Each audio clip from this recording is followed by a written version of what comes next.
coisa que está no meu plano de governo. A gente vai ter trem de passageiro. Pô, tomara, cara. Imagina que legal. Sabe qual é o lance do trem de passageiro? É o seguinte, tudo no final das contas é uma questão de modelagem. A gente vai fazer os trens de passageiro voltarem para São Paulo. A gente quer fazer o Campinas-São Paulo. Aliás, não tem justificativa para isso não ter saído até agora. Tá fácil fazer, porque o mais importante está lá. Você já tem a faixa de domínio, né, que é a área ferroviária liberada. Você já tem os trilhos lá postos. Você só precisa recuperar isso, né, e trazer o material rodante. Ou seja, tá fácil. Faixa de domínio quer dizer que não invadiram. Não invadiram. A linha está lá preservada. Ela está lá duplicada. Então eu tenho a linha de carga, eu tenho uma linha para passageiro do lado. Tá fácil fazer. O investimento, assim, ele se paga, porque tem demanda, né? Vai ser um trem de alta velocidade? É isso que eu falo. Não, vai ser um trem de média velocidade, mas é um trem que vai rodar a 120 km por hora.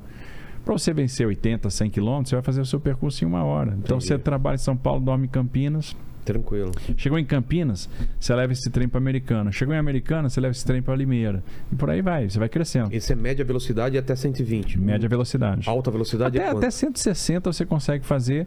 Talvez você não consiga desenvolver pelo tamanho do percurso. Talvez você tenha que operar ali com 100, 120 km por hora. O outro você vai fazer Sorocaba, São Paulo, São José dos Campos. Dá para fazer São Paulo, Baixada Santista. Então esses são os primeiros que a gente tem que atacar. Aí pegou o gosto pelo transporte passageiro, aí a coisa começa a crescer. E o que é importante entender? É que no final das contas, na modelagem, o que vai botar um trem desse de pé não é a tarifa. É a tarifa associada à exploração imobiliária. Por quê?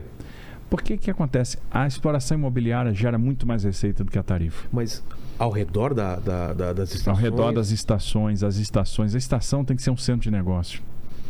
Você vai na Europa, você vai ver isso. Tem um mini shopping. A estação tem um shopping, tem prédio, tem os escritórios, tem o laboratório, tem o banco, tem a faculdade. Não é simplesmente uma estação, como é aqui. Aqui você tem o custo da desapropriação, você constrói a estação e a estação é só uma estação. Exato. É só um local de transbordo de passageiro. Então você tem que explorar ao máximo essas questões, a estação, né, a operação imobiliária, para gerar receita e fazer com que essa receita ajude a botar o investimento de pé. Então, quando a gente percebe isso, a gente começa a trazer mais atrativo para o negócio. Eu tenho certeza que a gente bota de pé esses trens. Mas a gente tem tecnologia para as locomotivas, para toda essa operação, ou tem que importar tudo? Você sabe que no Brasil você tem fábrica de eixo, de rodeiro, de locomotiva. Ah, é? As locomotivas dos trens de carga são fabricadas aqui no Brasil. Tá. A exceção são as locomotivas o metrô da não, Vale. O metrô vem tudo de fora. Vem tudo de fora.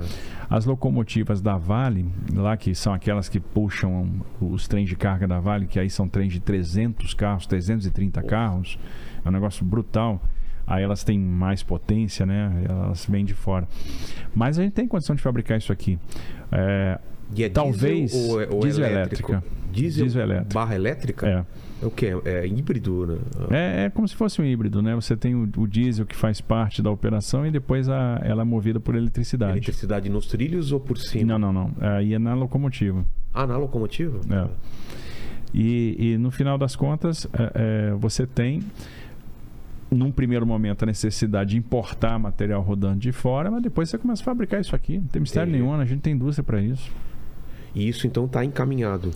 Isso aqui a gente tem como fazer.